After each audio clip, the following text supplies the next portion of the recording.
unabashed, the most unpredictable, becomes a headline, the most volatile, outrageous behavior, unsubstantiated narratives, a battle of personalities.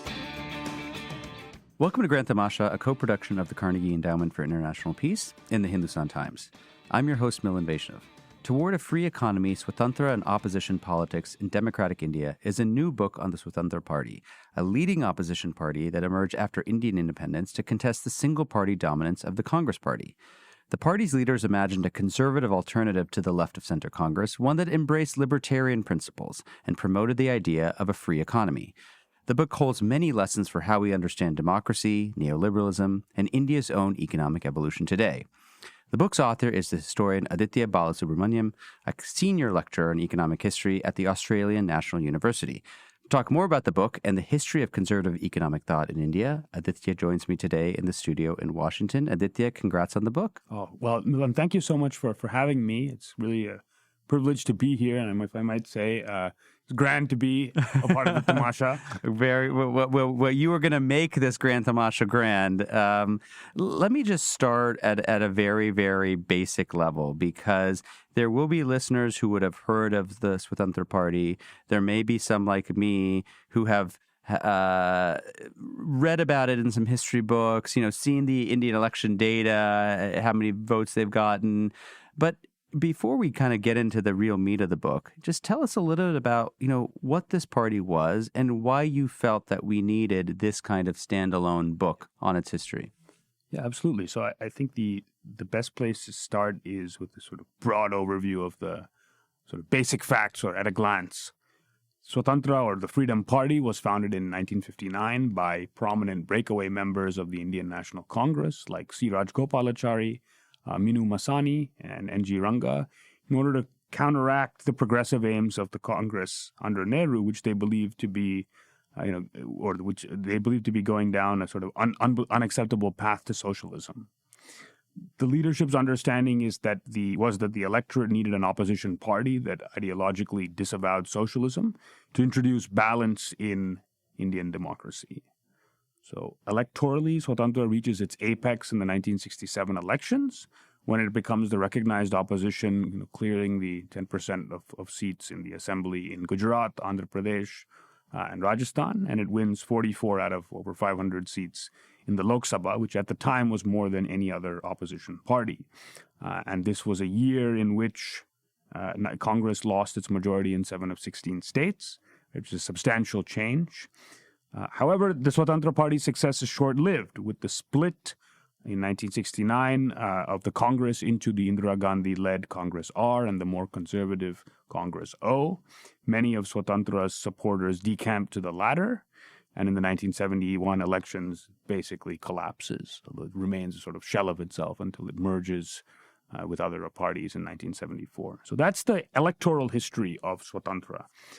But if you were after that history, you could read Howard Erdman's excellent 1967 book called The Swatantra Party and Indian Conservatism. And I was privileged to speak to the late Howard Erdman when I was doing some early research of this book. Or you could read Vasanti Pratap Chandra Rasam's 1998 book on the Swatantra Party, a political biography.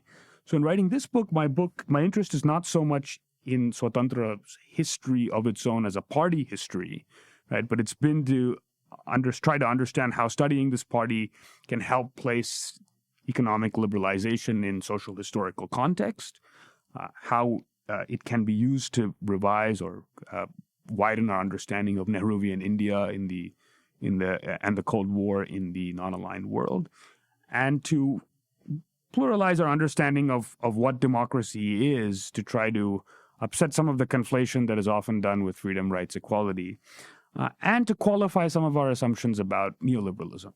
So let me kind of bring you into this picture, right? So you've kind of laid out the party, what others did, what you wanted to do. When did you have that eureka moment when you said, this is the history I want to unearth? Because again, it's a history of the party, but really focused on the kind of economic history and the economic thought. And how easy was it to get access to documents, party papers, other primary sources about its origins and then its evolution? Yeah. So I think the way that I would respond to that is to say that the eureka came later in the sense that what I've outlined for you as what I think the contributions are, the book are hopefully, were things that when you ask the second order and third order question of why does this look interesting to me, it takes a while for you to be able to articulate that. So I suppose I'll start answering this question by not answering it in true academic fashion and give you a bit of an origin story of how I meandered into Swatantra. The project actually started in the Kennedy Library in Boston, where I was working on an undergraduate thesis about John Kenneth Galbraith's relationship to India during the Nehruvian era. So Galbraith was an economic advisor on planning during the 1950s and visited Mahalanobis's Indian Statistical Institute at this time, something that Nikhil Menon, a former guest on Grand Tamasha, has written about. But Galbraith later became Kennedy's ambassador to India during the India-China War. In America, he's associated with Keynesianism and government spending and whatnot. But Galbraith famously told Milton Friedman that if there was any country in which his ideas should be listened to, it was India. And he produced scathing indictments of state-led enterprises like the railways. But as I read the newspaper clippings in the voluminous Galbraith papers from that time in the extraordinary IMP designed building on the waterfront in Massachusetts, I discovered a current of dissent on Indian planning coming from within India itself. That dissent was tied to a wider political movement that awakened my curiosity and led me to Swatantra. And so for the sources, broadly, post-colonial India's history remains under-researched and under-theorized. In part, that's because of departmental file transfers to the archives after 1947 being quite erratic. But in fact, there are a vast range of sources to explore for a history of non-state actors and published resources produced by the Indian state that can help with this history. The largest number of citations of my book, for example, come from the private papers of Swatantra members like Siraj Gopalachari, which were available in the Nehru Library and the National Archives of India in Delhi. Supplementing these were journals and magazines from the era, which you can find in places like the Indian Council of World Affairs Library in Delhi or the Gokhale Institute of Politics Library in Pune. I also source statistics in the book from reports produced by the Government of India, many of which are digitized, and some of them are also in the Central Secretariat Library in Delhi. So I was also lucky to get access to Dinatandi, which is a newspaper in Chennai, a leading Tamil daily newspaper who digitized their archives.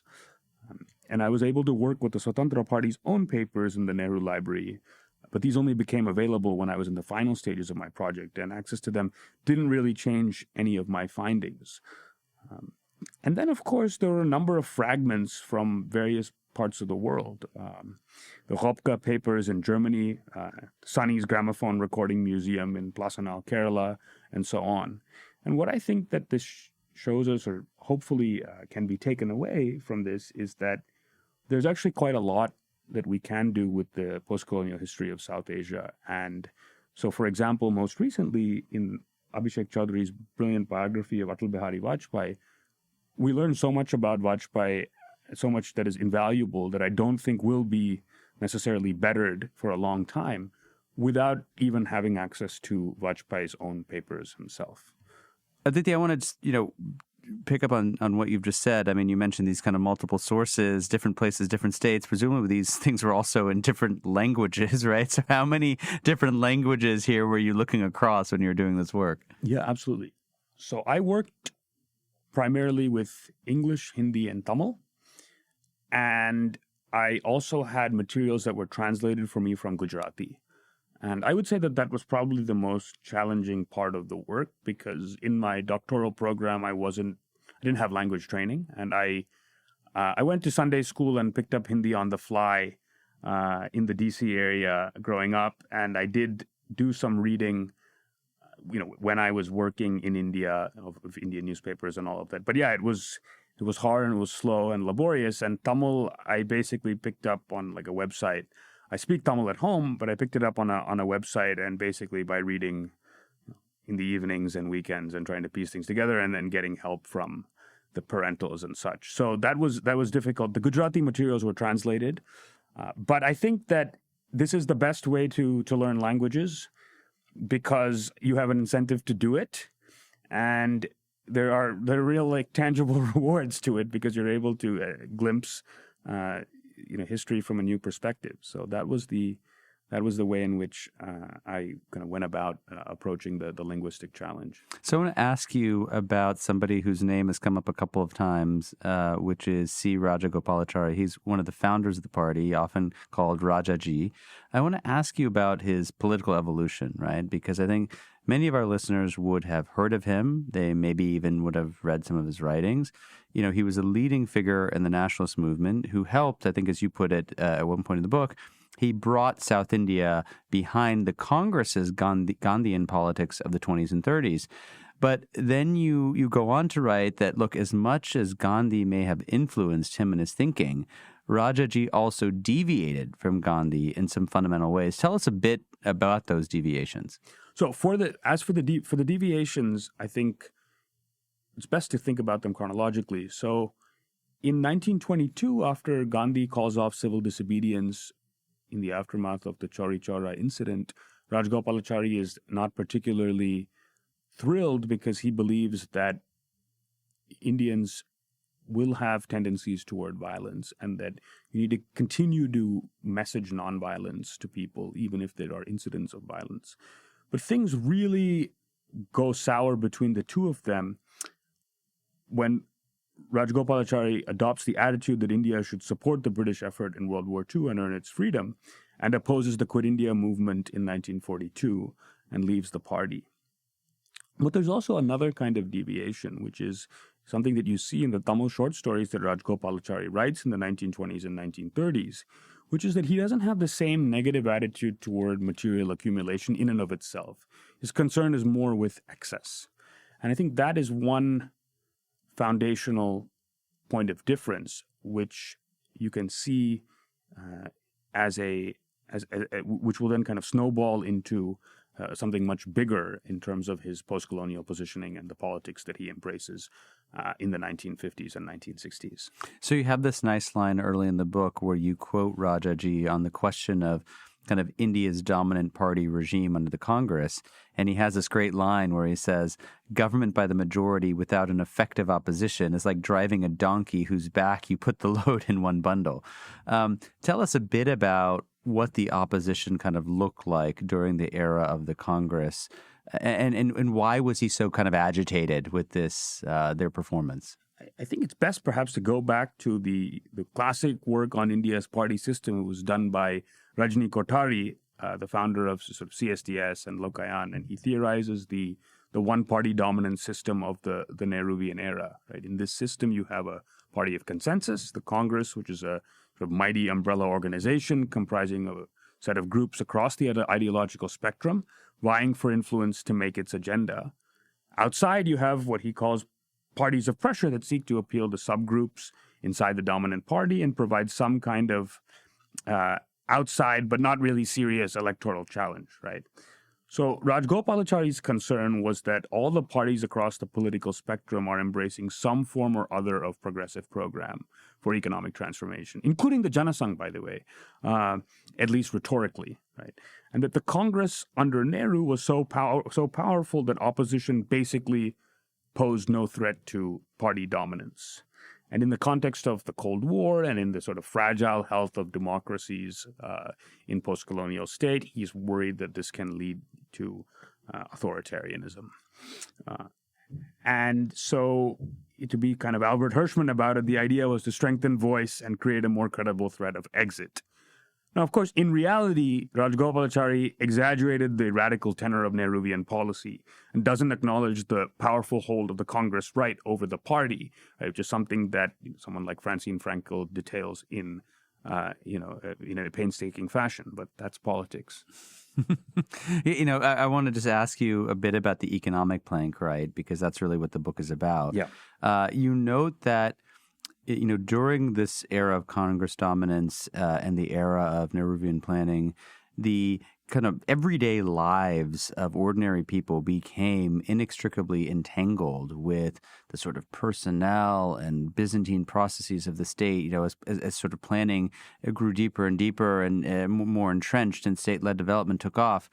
And you talk about the expressions of public discontent within India and about India's direction, they started to become more and more public, right? So tell us a little bit about what were the forms in which that discontent kind of expressed itself? The discontent began to take shape primarily in India's vibrant print and associational culture, both in the elite English language public sphere and in the more numerous regional language publics. And that print culture is actually crucial to early Indian nationalism, but becomes overshadowed by the advent of Gandhian mass politics. It's kind of revived in independent India. So by the 1950s, you have associations like the Forum of Free Enterprise, magazines like the Indian Libertarian and Swarajya, and the Tamil language Kalki, for example, raising concerns with Indian economic policy. But also you have plays that are describing discontent with the era. You have novels like Krishan Chandra's Ek Gade Ki Atmakatha, the autobiography of a donkey, which people like Akriti Mandwani have brought to our attention, that explain certain kinds of frustrations that people are having in their everyday lives with the new roles that the state is taking. And I think it's important that this kind of dissent is bubbling to the surface in journals, associations, etc., that are not necessarily the Economist Club, right? And I think that's been part of the challenge, but really the joy of this project is thinking about how the economic manifests itself in various different domains that we may even associate with cultural studies or whatever. And it also reminds me of kind of Rahul Sagar's more recent work, right, where a lot of that, his emphasis has been kind of unearthing this culture of dissent and critique and commentary that was very vibrant. In his case, he was looking at the 19th century, but in terms of, these publications, which time has forgotten now, right? But were very much influential in that you had to pore through to make this case. Yeah, absolutely. And I think that what's interesting here is that even though the circulation figures for some of these magazines are lower than the comparable left publication, and in one of the tables in the book, I could give a comparison. They're actually quite appreciable. A magazine like Swarajya has a circulation of 16,000, which is again a small fraction of, let's say, Blitz or something like that. But it's still quite a lot. And I think that sometimes if we try to think about what's going on in this particular time period, and this is a sort of minor fringe movement, etc., I think that neglects the fact that India is quite big. There are quite a lot of people, and that there are a number of people who are actually reading and thinking about these things, and that deserves a history and a consideration as well. The intellectuals who were behind the party, they were motivated by this kind of singular goal of achieving a quote-unquote free economy. But you repeatedly point out in the book that they never really clearly defined what that term was, free economy. You do say party elites were very clear that free economy could not be equated with free market. So tell us a little bit about what do you think free economy meant to them as best you can decipher. So I should clarify first is that I don't think of the Swatantra leadership as intellectuals in the classic sense. Right. I consider them as operating at a kind of middling level of thinking of politicians and publicists who are actors as much as thinkers. And while that is a little unsatisfying in the sense that those looking for coherence and depth, as we're trained to study in political, in some cases of political theory, and in some traditions of intellectual history, you won't really find that. But that is not to disparage them, because it is in our lives today and in the past, it's often people who are operating with these vague terms and changing the meanings, using these words as a kind of glue. Those are the people whose economic discourse we encounter and that shape us in more profound ways than perhaps someone writing in the Quarterly Journal of Economics or Econometrica or whatever it is. So the whole ambiguity around free economy is related to their identity as consciously political actors. And it kind of becomes a keyword around which they rally, to use a kind of Raymond Williams term. It describes multiple visions and practices of political economy that I trace to southern and western India, which have distinct long-term histories of overseas trade and patterns of land tenure during the colonial era. And it's a term primarily denoted to connote opposition to the idea of socialist economy. So free economy owes to its other, which is socialist economy. But notwithstanding these caveats, there's a kind of lowest common denominator that brings together the many articulations of free economy. Right? If we could sort of decontest that, we would say that they all have anti-communism of a certain variety, a belief in unfettered private economic activity, decentralized development, and the defense of private property. Now, why is this not free markets? Well, it's not methodologically individualist. It isn't that interested in the structures of law to produce markets in a particular way, operating on a particular template. So, in that sense, it is something that, and it is also something that doesn't necessarily look at the economic as distinct from other domains of life. So, in those ways, free economy is distinct from free markets.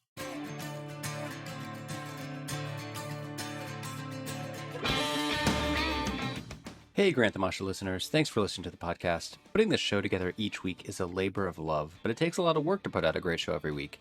If you'd like to support the work we do at Grant the Masha, please visit ceip.org/donate. Don't forget to subscribe to us on Apple Podcasts, Google Podcasts, Spotify, or on your favorite podcasting platform, so you'll be the first to know when a new episode rolls out. I just want to dig a little bit deeper into the free economy story because you devote a chapter to the unlikeliest of free economy heroes. It's a father-daughter duo called Rancho Das and Kusum Lotwala. Tell us about who this couple was and what role did they come to play in the Swatantra story? Rancho Das and his daughter Kusum Lotwala were the founders of a libertarian social institute in Bombay and published a magazine called Free Economic Review that was later renamed the Indian Libertarian. And it is in the pages of these magazines that the discourse of free economy first originates. So they stand in the center of a connected cluster of individuals and associations in which free economy germinated. The Lotwalas are a Gujarati-speaking family of the Halai Lohana caste that originally comes from Sindh. About 400 years ago, that family migrated to Gujarat. Lot means flour, so they're a flour trading family. Ranchor Das Lotwala makes a lot of money in World War I, getting these contracts to supply flour to the army. And with some of the profits, he mechanizes the production process and buys out some of his business partners. And becomes quite prosperous. With that money, he becomes a leading patron of socialism in interwar India, and he basically supports a vast range of causes. He's actually the patron of Sripad Amrit Dange. He's the first publisher of the Communist Manifesto in India. So the idea is basically all radical ideologies that are anti-imperial, we subscribe to, support, etc. And he's somebody who kind of sorts through for, what's the interesting thing going on in the day. He also becomes a patron of Vittalbhai Patel, the brother of Vallabhbhai Patel, and somebody who's part of the sort of Swarajist politics of the interwar period. But particularly after the expulsion of Trotsky from the Soviet Union and information about what's taking place there under Stalin with the purges and whatnot, his ideas kind of change and keep kind of changing about for what's most appropriate for the moment. And by the 1940s, it is the economic problem in India. He bizarrely believes that the caste issue is solved, and he turns to the economic problem, and he starts to source a lot of literature coming, particularly from the United States, but also Britain, on anarchism, but also about rural decentralist thinking and practice, and then later on libertarian free market type of material, especially from the Foundation for Economic Education at Irving upon Hudson in New York, and a number of excerpts and whatnot from literature in in the pamphlets and booklets that organizations like that produce are excerpted or translated for Indian purposes. And the person who is responsible for all of this, the daily activity upkeep, because by the 1950s, Ranchhod Das is a very old man, is Kusum Lodwala. So this whole story owes to a rather selfless and dedicated woman who it's been very difficult to find information about. It's always sort of in relation to the father, and I think that points to sort of subordinate but significant role of women in this story. And in learning about the Lodwalas, I think it offered me a new picture about the social history of ideas, which is about what is the everyday mundane work that is required to make ideas take root in a society. And that includes saying, will you offer me a discount, Mr. Joseph Ishel, the publisher from the Oriole Press in New Jersey, because we have scarce foreign exchange in this country. Can you explain to me what is going on in the Los Angeles Cooperative League, because I'd like to convey some of this in India. And then also to writing to people like the Forum of Free Enterprise saying, I think you should close down your activities like we're doing in the Libertarian Social Institute and go behind the Swatantra Party, because that's the best use of your time. So it really requires a lot of behind-the-scenes proselytizing, activism, this sort of thing, and I think the contribution of Kusum Lodwala in that process cannot be underestimated. I should also say that as a small side note, which is that the Lodwala Library continues to exist today at the intersection of Vittalbhai and Vallabhbhai Patel roads. And you have a picture of it in the book. That's right. And there's a portrait of Ranchhod Das Lodwala, of course, no portrait of Kusum Lodwala, as you might imagine. And there's a dusty kind of bookshelf that says Libertarian Co-op Bookhouse. So for those of you who are really curious, to the ideal reader, you can go and visit this place. The intersection of Vittalbhai and Vallabhbhai. Yeah, that's right. Aditi, you said something right now that revealed a lot about gender dynamics in India and at the time, maybe even about today. But I found the gendered nature of the party itself quite interesting, right? So there were some elite women like Gayatri Devi who were prominent party leaders. But you note that not a single woman appeared in a 58-page list of people whom the party originally targeted for help in trying to build up the state-level presence of the party. This seems like a pretty big blind spot. Was it ever recognized by any of the party's kind of, top brass? By and large, this is a blind spot, and the party leaders are not particularly seized of the invisibilizing of women that is being done. At the same time, you have once in a while a certain document will say something like, invite women out to the anti-inflation day parade, because they're the ones who are buying the vegetables, right, on a day-to-day basis, and this sort of thing. But at the same time, you have literature that the party is producing that is dedicated to an idealized middle-class citizen that they're trying to pitch to, and that's always a male.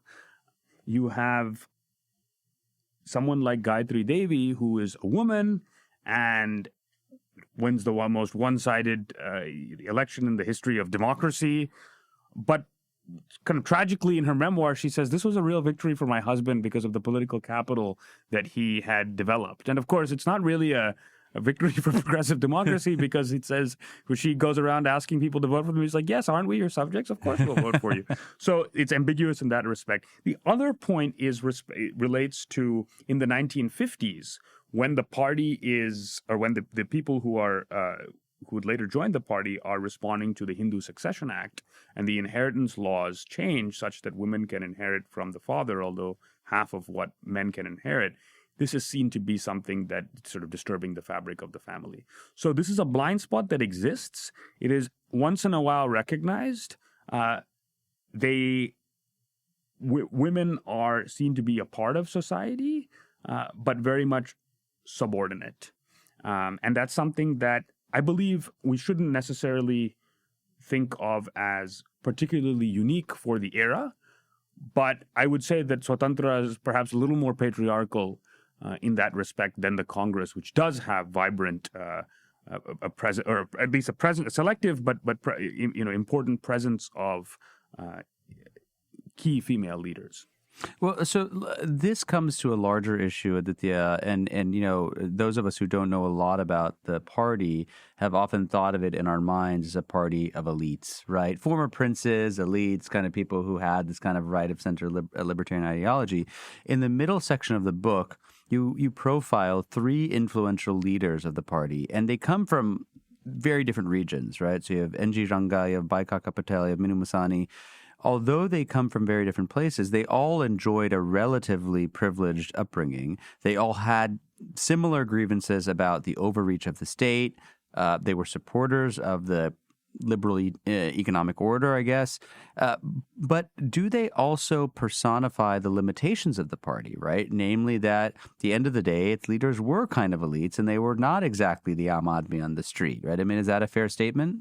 Yeah, absolutely. I think that's fair. The three leaders that I look at in that chapter are NG Ranga, who becomes the party president, Minu Masani, who is the general secretary of the party, and Baikaka Patel, who is the leader of the Gujarat Swatantra Party, who are all very different from each other, but they are all privileged people, and they all belong to communities and have bases of support that are undeniably elite, right? So the Charatar Patidars of Gujarat, the Parsis of Bombay, right? The Kammas and Reddys. Njiranga himself is a Kamma. He draws support from the Reddys, who are very prosperous from the sort of fertile northern Sarkars area of the former Madras presidency. So they hail from that background. And I think that their ideas are very much forged in the context of that background. And this leads to problems in defining what exactly your middle-class citizen is. And people who have read Whole Numbers and Half-Truths by Rukmini will know that that continues to be a problem today, and that a lot of us who think we're middle-class are really, some are more middle than others, put it that way, right? So, but in Swatantra, this is particularly at odds with the realities that is taking place in India at the time.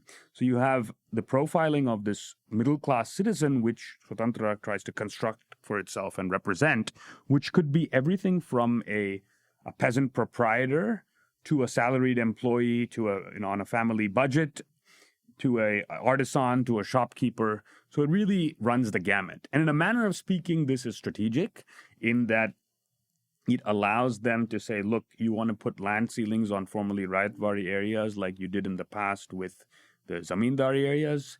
Well, you're basically interfering with the livelihoods of the middle-class peasant proprietor. Even though, of course, there's an extremely heterogeneous set of people that fall under that classification. So sometimes when they're asked for an income definition, 25,000 rupees a month is trotted around when the average income is about 2% of that. So it does speak to a certain impoverished understanding of what middle actually means in India. There's another point, which is that this middle-class citizen, and we look at some of the cartoons literature that is produced by the party, is always a man, and often looks a lot like the common man in R.K. Lakshman's Times of India cartoon, which is something and someone that would have only been identified with and understood by a relatively elite stratum of the population. Your book really is about economic conservatism, but I have to sort of ask you about the other part of the kind of social conservatism, right? I mean, it seems like many of the people you profile in this book, they had either an ambiguous, if not oppositional relationship to, what became known as Nehruvian secularism, right? So I guess my question to you is, to what extent did their, political social orientation really come to mirror their economically kind of right of center views? So I think this is a really important question. As I mentioned earlier, the party is kind of blind to caste distinctions. Some of that is willfully And it is a majority Hindu party. There's no other way of cutting it. They reify the family, and as I mentioned, they oppose the Hindu Succession Act. Several of the members of the Swatantra Party support something like a uniform civil code, and Swatantra's leadership thought that the class struggle and communism is a much bigger threat to the fabric of Indian society than religious or casteist bigotry. The early articulation of free economy discourse is indeed coupled with a post-partition rhetoric against secularism, lampooning it as pseudo-secularism. In other words, if you have a secular country, then why do you have a Pakistan? But over time, even a figure like Lotwala, who's writing things like that, who produces the original iterations of free economy discourse, moves away from it. He produces sort of scathing indictments of some of the work that's done or that's published by RSS and Janasangh figures. And as free economy then gains political life in the hands of Rajgopalachari, Masani, and Ranga, who are Gandhian in their orientation, this bigotry is broadly jettisoned. So it's worth noting that Rajgopalachari himself came up with the CR formula in 1944 that allowed for the emergence of a separate Pakistan via plebiscite in Muslim-majority areas. And so even though there are majority elements of the party like K. M. Munshi, who more than anybody is responsible for the destruction of the Somnath temple in Gujarat and was there at the first meeting of the VHP in 1964, those tendencies are held in check, and a figure like Munshi doesn't really have very much to do with Swatantra. He kind of lends his name and pieces out. He also he becomes very disappointed in the party in that they're not doing more with the Janasangh, for example, in a city like, or in a state like Punjab, when they're allied to the Akalis, etc. And so even though Swatantra will produce certain kind of alliances of non-competition with the Janasangh and join certain coalitions briefly, there's not a whole lot of love that animates that partnership. And Masani will call it a fascistic organization. Rajgopalachari, as I mentioned in the book, writes to K.R. Malkani, who's the founder of the Janasangh, asking him to stop running cartoons in the organizer, which portray Muslim rulers of India as tyrants, and says that essentially what this does is it criminalizes people who are very much a fabric of our society and have just as much love for the nation as everyone else.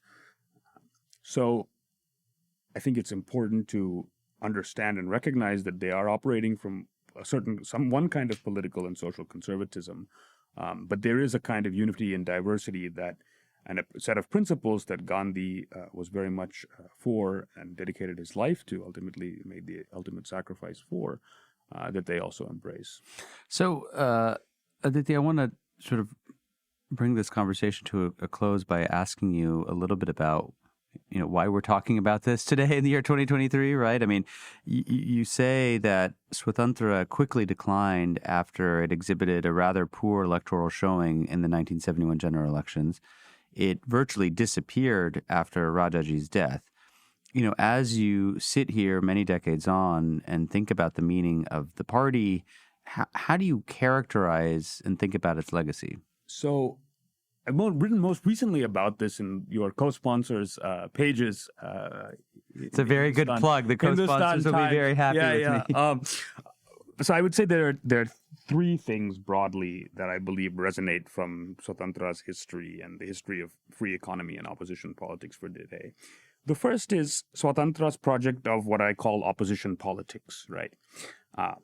That is a project of communication, of economic ideas working through the public sphere to articulate dissent and produce debate on economic issues. That's a project of mobilization in terms of bringing people to protest on the street around things like inflation and excess taxation, etc., because of discontent. Again, it's not the only party that's doing this, but perhaps the only party that's giving this purely economic or 90% economic flavor. And then there's, of course, the activity of opposition in terms of using institutions of democracy to check the power of the majority. So using the courts to bring right to property cases against for example, the nationalization of the banks done by Indira Gandhi and the privy purses, the abolition of the privy purses, bringing the first successful no confidence motions against government on the floor of the parliament. There's a sort of adherence to a certain set of ideals that Swatantra broadly embraces, and I think that that's something that is worth keeping in mind. And then, of course, there are these coalitions and alliances of no competition. And last week, we saw the 26 opposition parties came together in Mumbai to speak to each other about how exactly they were going to go about opposing the dominant party of the day. And it's interesting because there are a whole lot of compromises and a whole lot of uncomfortable things that people have to do to make that work.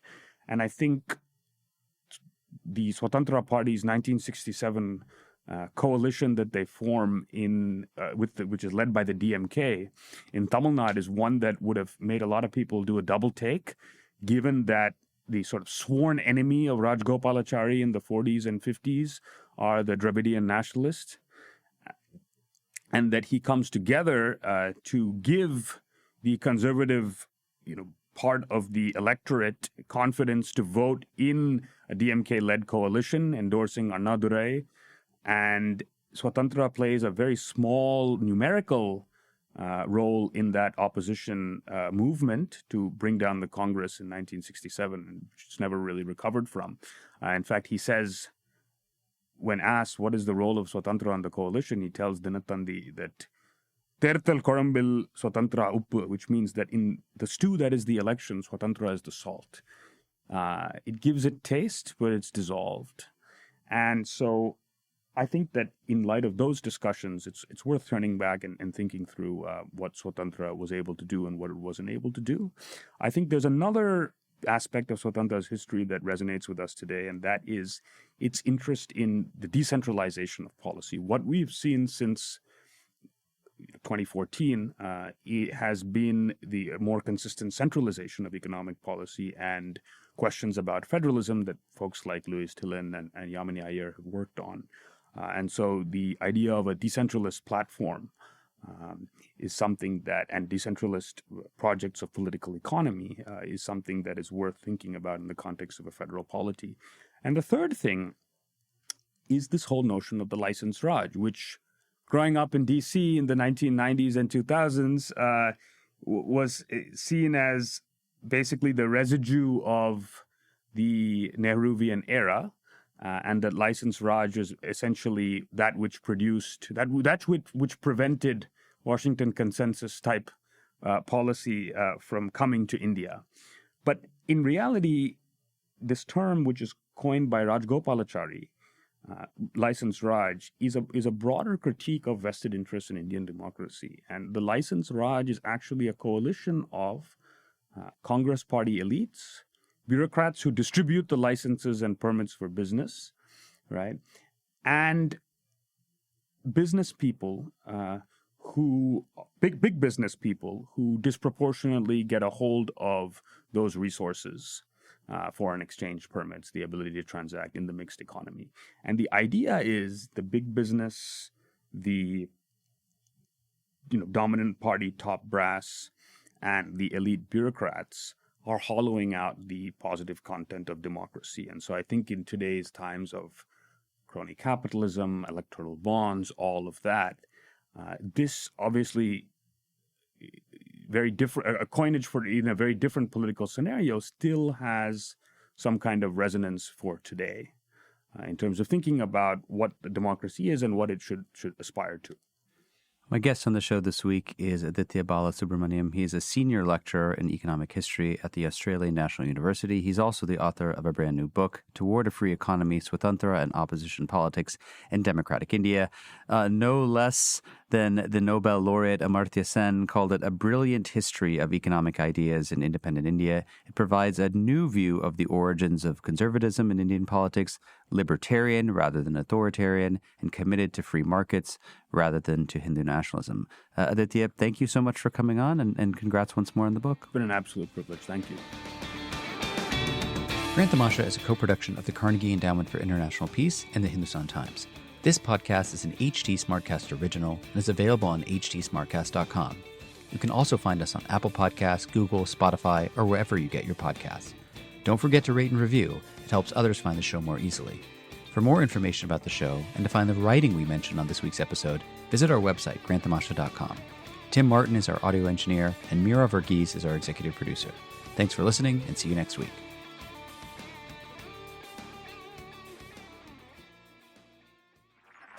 This was a Hindustan Times production brought to you by HT Smartcast. HT Smartcast.